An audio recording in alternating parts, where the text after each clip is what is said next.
Body Knows episode 9 Cracks in the Script. Welcome back to The Body Knows. In our last episode, we explored the mask and the freeze, how silence and stillness can be the body's most powerful survival strategies, and how those fleeting moments of shutdown can harden into lifelong patterns of masking. We learned that what looks like compliance often collapses, and that what the world rewards as good behavior is sometimes just a nervous system desperately holding the line.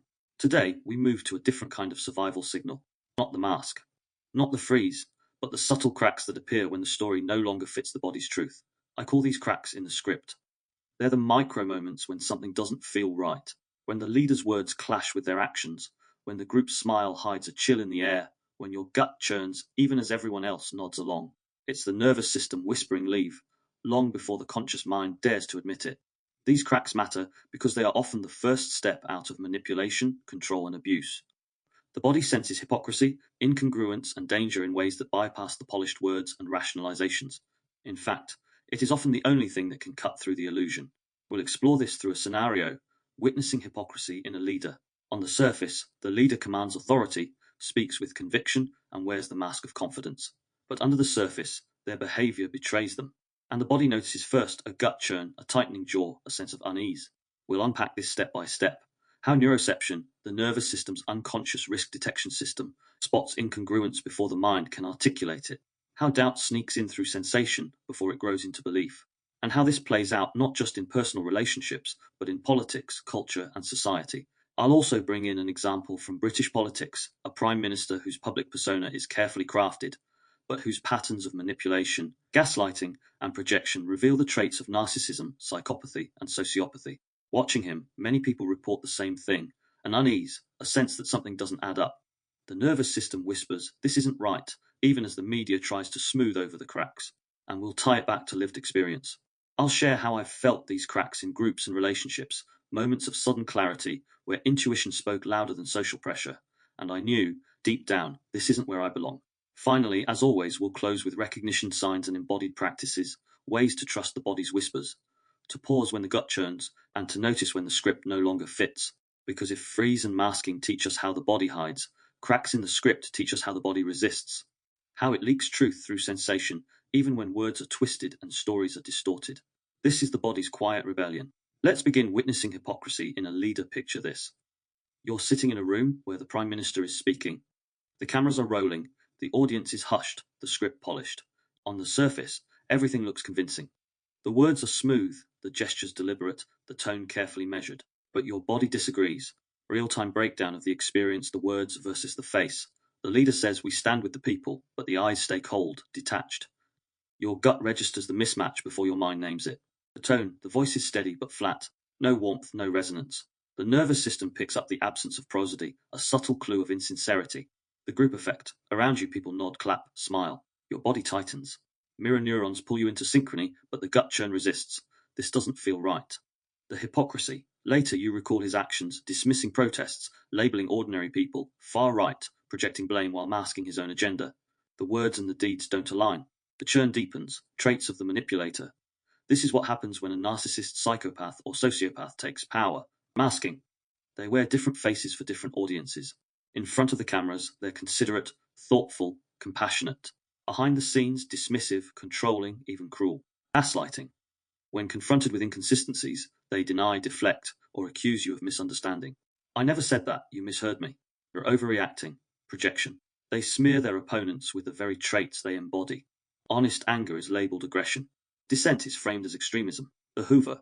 When support wanes, they draw people back in through promises, charm, or false empathy, only to discard them again. Your nervous system picks up these cycles, even if you can't articulate them. The gut churns at the inconsistency. The chest tightens at the gaslight. The jaw locks when the mask slips, however briefly. The Starmer example, this is not abstract.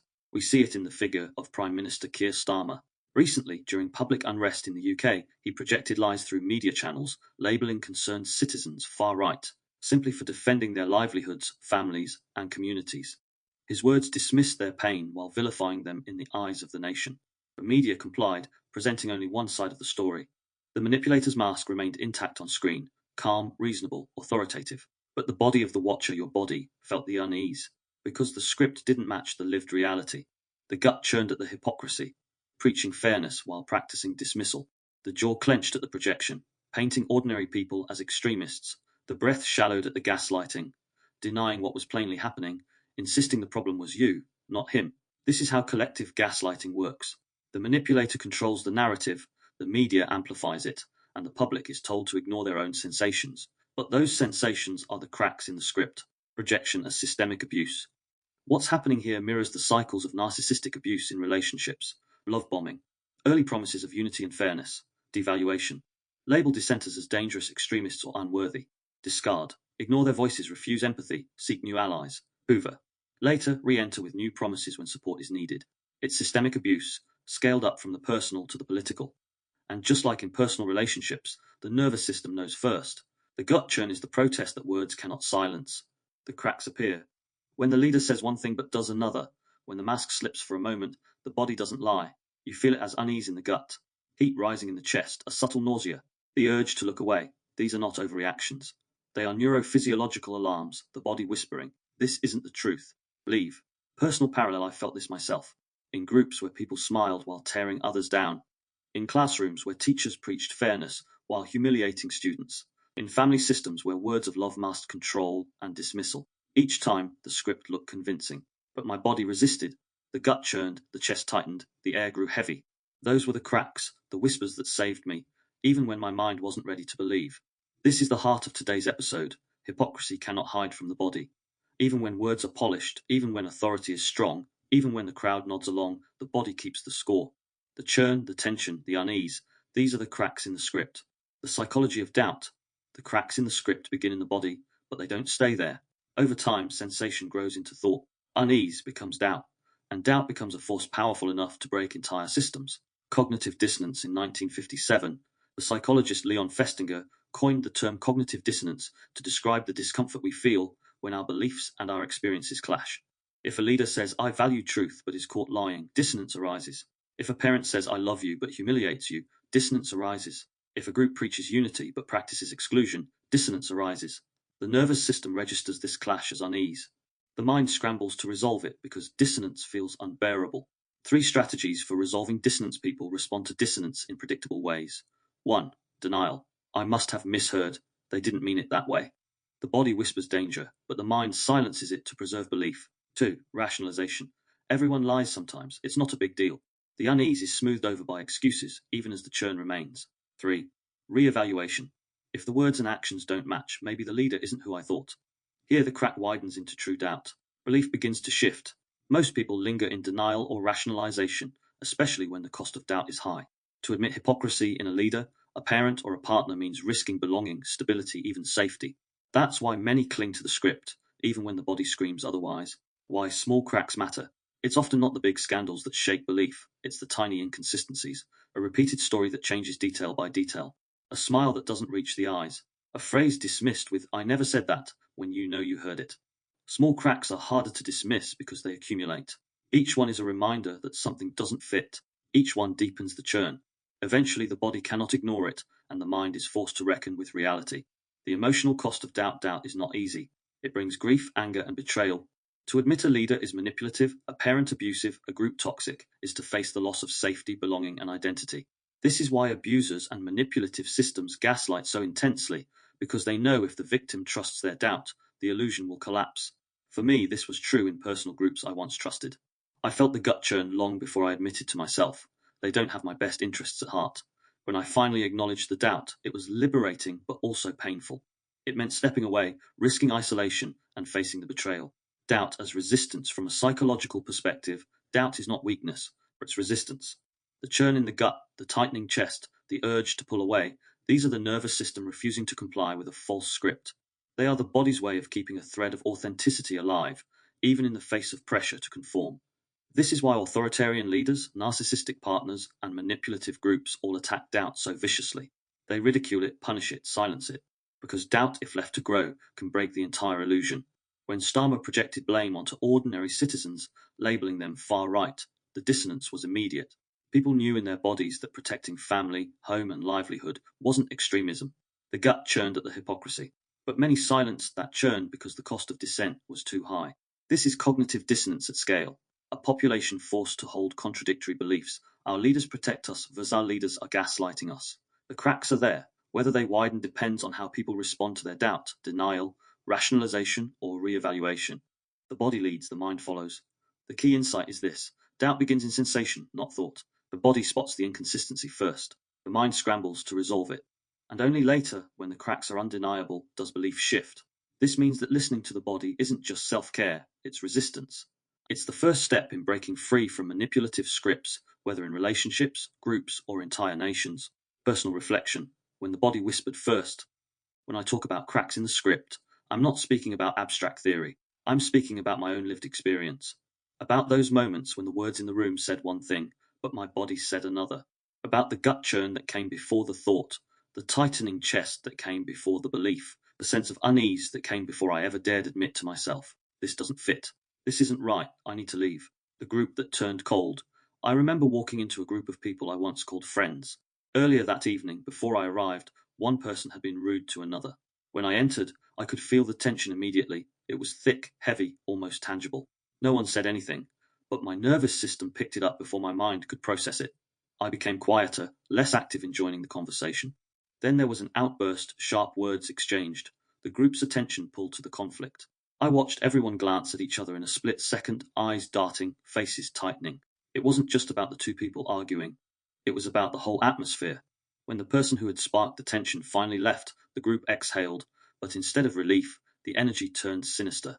The conversation shifted into analysis, criticism, and gossip. Not only about the person who had just gone, but about others who weren't even there. In that moment, something in me crystallized. My intuition spoke clearly. If they do this to others, they will do it to me. It's only a matter of time. Later, I found out I was right. They did talk about me behind my back. The churn in my gut that night wasn't paranoia. It was a prophecy. My body knew long before my mind admitted it. This isn't a group I want to align with. Echoes of childhood. That moment wasn't isolated. It echoed patterns from childhood. At home, at school, I was often caught in atmospheres of contradiction. Adults said one thing and did another. Parents claimed love while belittling. Teachers claimed fairness while humiliating. As a child, I couldn't always name it, but my body reacted. I'd feel the gut churn, the heaviness, the sudden urge to shut down. Sometimes it spilt over into meltdowns, shouting, storming out, slamming doors.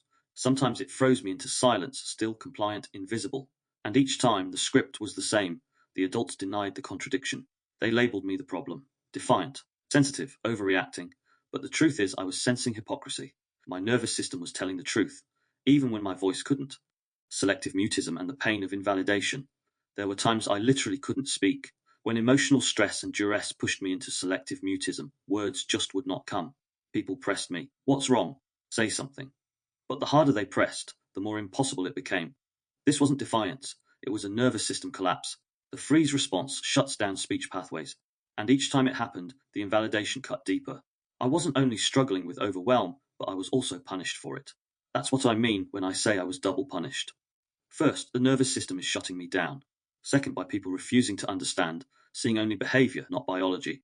This pattern is everywhere in my story. The body telling the truth, the world refusing to listen. Gaslighting and hypocrisy in relationships. The cracks showed up again in adulthood, in relationships marked by gaslighting and manipulation. I remember being with someone who continually tried to triangulate me with people I'd never met. It left me isolated, paranoid, and questioning myself. So I began recording conversations to preserve my safety. When I played them back, the evidence was undeniable. Gaslighting layered on gaslighting. Even when I showed the proof, I was met with dismissal, avoidance, and invalidation. It wasn't just the lies that hurt. It was the way the manipulation triggered my nervous system again and again. Each dismissal, each projection was like acid on the body. What shocked me most was the gaslighting of even gaslighting, the complete denial of what was obvious. The twisting of reality was so severe that it felt like the ground was shifting under me. And again, my body knew first. The churn, the tension, the collapse into exhaustion. Each trigger told me, this is not safe. This isn't love. This is manipulation. The nervous system's long reset. One of the hardest parts of these experiences has been the way the nervous system takes days to reset. After a meltdown, an argument, or a gaslighting episode, I would carry the aftershock for so long. It wasn't just an emotional hangover. It was physical. Headaches, fatigue, heaviness. The nervous system is flooded with cortisol and adrenaline, struggling to return to baseline. And yet people treated it as a choice, as if I wanted to spend days in that state, as if I chose to collapse into exhaustion or silence. Why would I? Why would anyone? This is the cruelty of misinterpretation. The nervous system's automatic responses are cast as flaws, defiance, and immaturity, but they are not chosen. They are surviving. The collective cracks. It's not only in personal life that I've felt these cracks. I've seen them play out collectively too. When I watch political leaders like Starmer dismiss ordinary people as far right, my body reacts. The churn, the tightening jaw, the sense of being gaslit. My body knows before my mind. This isn't the whole truth. It's the same pattern scaled up. Authority projecting its own flaws onto the people, using labels to distort perception, creating illusions through media. And again, the nervous system resists. The collective unease is real, even if most people suppress it to stay aligned with the script. This is why I believe so strongly in a collective consciousness, shaped by mirror neurons and shared nervous system resonance. When a leader lies, when a group turns toxic, the tension spreads. We all feel it, even if we don't admit it. The clarity of intuition, looking back across all these moments, childhood meltdowns, selective mutism, ridicule, group exclusion, gaslighting relationships, political hypocrisy, the thread is clear. Each time the body spoke first. The churn, the tension, the silence, the meltdown, they were all cracks in the script. All the signals that the story I was being told didn't match reality. And when I listened, clarity came. Like the night in the group when I realized they would inevitably turn on me too. Like in relationships when I knew deep down the charm was a mask. Like in politics when the unease in my chest told me the leader's words were an illusion. These weren't random reactions. They were survival signals. They were true. The pain and the gift. There's no pretending it's easy. The cracks hurt. They bring grief, isolation, betrayal. They strip away illusions we'd rather keep. But they are also gifts. They are the body's way of keeping us aligned with truth when words and stories fail. If I've learned anything, it's this. When the gut churns, when the chest tightens, when the unease won't go away, listen. That's where doubt begins. That's where freedom begins. Because the cracks in the script are not a weakness. They are the nervous system's way of saying, wake up, leave, choose truth over illusion. Embodied practices, learning to trust the whisper cracks in the script are subtle. They don't come with alarms or flashing lights. They arrive as churn in the gut, tightness in the chest, a micro flinch in the face, or a sudden desire to go quiet. To most people, these signs look invisible. To you, they feel undeniable. The work is to learn to trust them. Recognition signs of cracks in the script gut churn. The belly feels unsettled when words and actions don't align. Jaw tension, teeth clench or face tightens when you hear insincerity. Micro freeze, body goes momentarily still when hypocrisy appears. Eye aversion, the urge to look away from someone even while nodding. Subtle nausea or heat, especially in collective settings where pressure to conform is strong. Energy drop, a sudden heaviness when listening to lies or manipulation. These are not overreactions. They are the body's early warning system.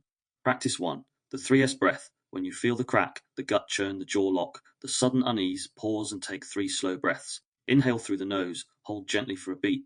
Exhale fully through the mouth. This small act interrupts the override reflex, giving space for awareness before the mind dismisses the body's whisper. Practice 2. Stop, sense, stay 1. Stop, pause in the moment, even briefly. 2. Sense, name the body signal. Gut churn, jaw tight, breath shallow. 3. Stay. Instead of pushing it away, allow the sensation to exist for a few breaths. This practice strengthens your ability to recognize doubt as a somatic event, not just a fleeting discomfort. Practice 3. Somatic journaling. At the end of each day, write down moments where your body whispered unease. Don't judge, don't rationalize, just record. Who was there, what was said, what my body did. Over time, patterns emerge. You may notice the same people, the same kinds of statements, the same settings that trigger the churn. This makes the cracks visible on paper, not just in the gut. Practice 4. Micro exits. If you feel trapped in a situation where the script doesn't fit, experiment with micro exits. Step outside for a moment. Excuse yourself to the bathroom. Take a walk after the meeting. These small acts break the spell of group synchrony and help reset the nervous system. Practice 5. Collective awareness if safe. Share your sensations with others you trust. Did you notice how their words didn't match their face?